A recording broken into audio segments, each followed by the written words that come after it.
Whaatwaa family, welcome back to the channel, man. It's your boy, Mr. Whaatwaa.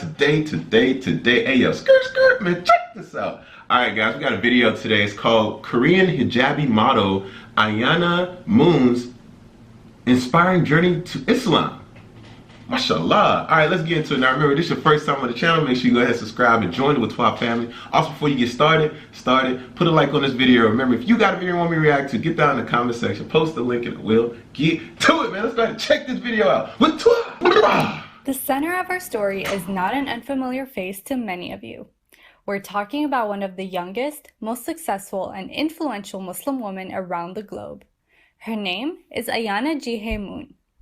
She was born on December 28, 1995, in Seoul, South Korea. Ayana is a famous actress, model, and influencer, notable for being a Korean hijabi, and has over 3 million followers on Instagram. Initially, Ayana was the only person in her family to have accepted Islam, and she did so only at the age of 16. However, her brother Moon is also a Muslim now and fully supports his sister's participation in matters of her life and career. Ayana converted to Islam almost 8 years ago, at the age of 16. She's currently working as a Muslim fashion model and is the face of one of the beauty brands of Indonesia. Another inspiring fact about Ayana is that she's also a businesswoman, currently going about her own travel agency business. Ayana may have become an Islamic influencer at a very early age, but she wasn't born a Muslim. We'd like to explain Ayana's story about embracing Islam in her own words. I was 8 to 9 years old when there was an incident going on in Iraq. I had recently learned to use the internet, and Korea relates close to America, but I had never heard of Iraq before. So I got curious and looked it up on the internet. That's how I came across the word Islam for the first time. I found out that people in Iraq followed this religion called Islam, and I thought that the word Islam sounded cute. She said in one of her videos, while explaining her journey to Islam, that I saw pictures of girls in Iraq wearing loose outfits and covering their faces as I do now. Ayana has also told in another interview with DOPS TV that her grandfather was into politics. When the war erupted in Iraq, he'd usually talk about it in the house. And he would talk about Islam, about niqab, about hijab, because he was also shocked to hear about the concept of Muslim women who would cover their faces like I do now.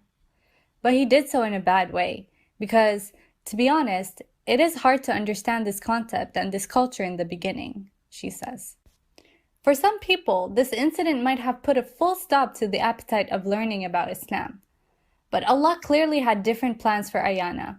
She only became more intrigued, more curious, and continued to explore Islam. According to Ayana, my family's thinking about Islam shaped some of my earlier concepts about religion as well. However, when I read about Islam in the countries of the Middle East, that's when my opinion started to change. I read about their experiences and their lives, and I started to see Islam in a different way. I could not speak any foreign language back then, so I searched for Korean documentaries about Islam, and after I was done with the Korean documentaries, I went through some of the foreign videos that only had Korean subtitles. Years passed. I graduated from elementary school, middle school, and got into high school. My interest in Islam had been increasing consistently. I didn't realize that I had collected so much information throughout all these years about Islam, until my teachers, my friends, and my family acknowledged and pointed it out to me. Every time somebody would talk about the Middle East or Islam, my interest automatically peaked, and I'd participate in the conversation without me noticing it. The image of Muslims in Korea isn't very well, so there wasn't much I could do growing up. However, it was in high school when I finally got a chance to experience Islam closely. I happened to join a World Assembly of Muslim Youth camp in high school. It's the equivalent of a church retreat camp in Korea. It's a 3 days and 2 nights long camp, conducted by Muslims in Korea during the summer, to teach and learn more about Islam and Muslims. Even though I had read a lot about Muslims, I admit that I was still afraid. The image of Islam was really bad in Korea, and my parents had specifically asked me to call them right up in case of any inconvenience. During the camp, I happened to visit one of the mosques in Korea, and I met a really beautiful sister in one of the conference rooms. I met her and I realized how delusional I had been about Islam. There was nothing weird about her. I didn't see any oppressed woman. Instead, I saw a confident, beautiful young woman who was a practicing Muslim. That was my moment of reflection. That's when everything changed for me. Sister Ayana believes that from that day onward, she was only more inclined towards Islam. The journey became smooth, and she started to see things clearly. She also joined a weekly camp that was conducted every week in a mosque called Salam Nuri. That's also where she met one of her mentors, who taught her a lot more about Islam.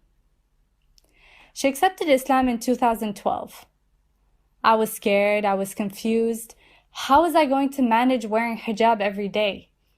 I cannot even wear a hat whenever my dad asked me to save myself from sunlight. How am I going to manage being a Muslim every day? Ayana says while laughing. But every such story has a silver lining. I accepted Islam as my religion. The more I learned about it, the more I fell in love with it. I did not have to go through any suffering during my journey to accept Islam. However, I know that many people in Korea and throughout the world do have to face such problems. Ayana is currently a renowned fashion and beauty model on Instagram. She's very active on her social media handles, including Instagram and YouTube. Her audience is mostly from Korea, Malaysia, and Indonesia. Ayana got her undergraduate degree from the International Islamic University in Malaysia.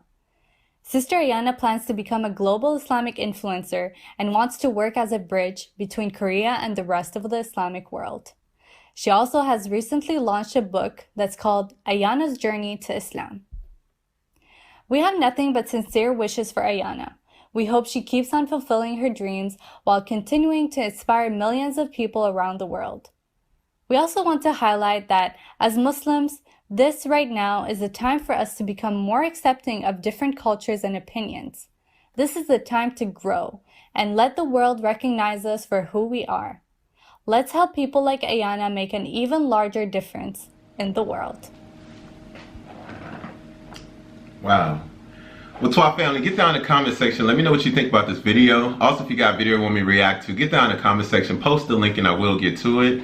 Guys, this right here is a beautiful story. Ayana Moons, okay, inspiring journey to Islam. Now, guys, this is what I want to say. Also, remember, if this is, if you have anything that you want to comment on, get down in the comment section. Please let me know. I will be in the comment section reading everyone's comments. But what I want to say is that everyone's journey to Islam is different. Everyone's journey to Islam is different. You know, your journey to Islam is different. My journey to Islam is different. So when I look at other people's stories about with them reverting back to Islam, it just makes me think like it's just a special thing between them and God, to a way that they allowed, or they gave us permission, or they, you know, gave us the insight to say, you know what, I'm going to share my story with you guys. And it's such a personal thing. And it's like, you know what, I'm going to share it with you guys. And that's the thing that I watched about her that I like she's trying to bridge a gap between basically two different things that she's trying to bridge the gap to.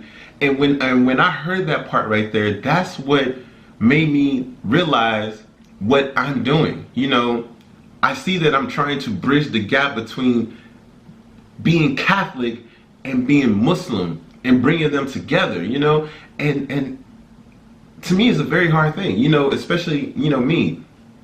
It's very hard, you know, bringing two religions together who are so similar, so similar. And to me, I feel like the only difference is the prophets, you know. And I believe that when my story actually comes to light, that people will actually want to sit down and listen, or sit down and read the book and understand how someone can try to bring Christianity or Catholic to Islam, you know, and bring it together and try to make it work in a sense, you know. So when I look at stories like this, it gives me inspiration. It makes me feel inspired. It makes me keep going. You know, the days that I feel like, you know what, I just can't do it. Like it's just so much stress. It's so much, you know, it's bringing me down. It's making me tired. It's making me stressful. When I sit and I look at other Whaatwaa family members that write me messages saying, Mr. Whaatwaa, you inspire me, Mr. Whaatwaa, you know, you helped me through this, Mr. Whaatwaa, you've made me believe stronger in my religion, or Mr. Whaatwaa, I was so lost and now I'm found, and then even other people who inspired me, like, you know, listening and watching this story and getting inspired. It's like, you know what? It's like, no, I must keep going, must keep pushing forward, must be trying hard, you know, because it's not going to be easy. But at the end of the day, it's for the Whaatwaa family. The Whaatwaa family is going to be the reason why Christians and Muslims come together. Christians and Muslims come together, and the Whaatwaa family is going to be the reason why that happens. And it will happen. And, you know, looking at stories like this is what is going to inspire me to keep going, to keep pushing, to keep making this happen, to keep bringing the world together as one. Mashallah, bro. But guys, I want y'all to get in the comment section. Let me know what y'all think about the video. Let me know what y'all think about what I said and any input that you have. And also, the link to this video and to the YouTube channel I will put in the description. So please click the YouTube channel. Please click the link in the YouTube. Please click the link in the description, and please subscribe to their YouTube channel and comment on their videos. And guys, I will see you tomorrow. Whoa, hold on, whoa. If this is your first time on the channel, make sure you go ahead and subscribe and join the Whaatwaa family. Also, if you got a video you want me to react to, get down in the comment section, post the link, and I will get to it. And guys, I will see you tomorrow, inshallah. So please take care. Mwah! Stay safe. Whaatwaa!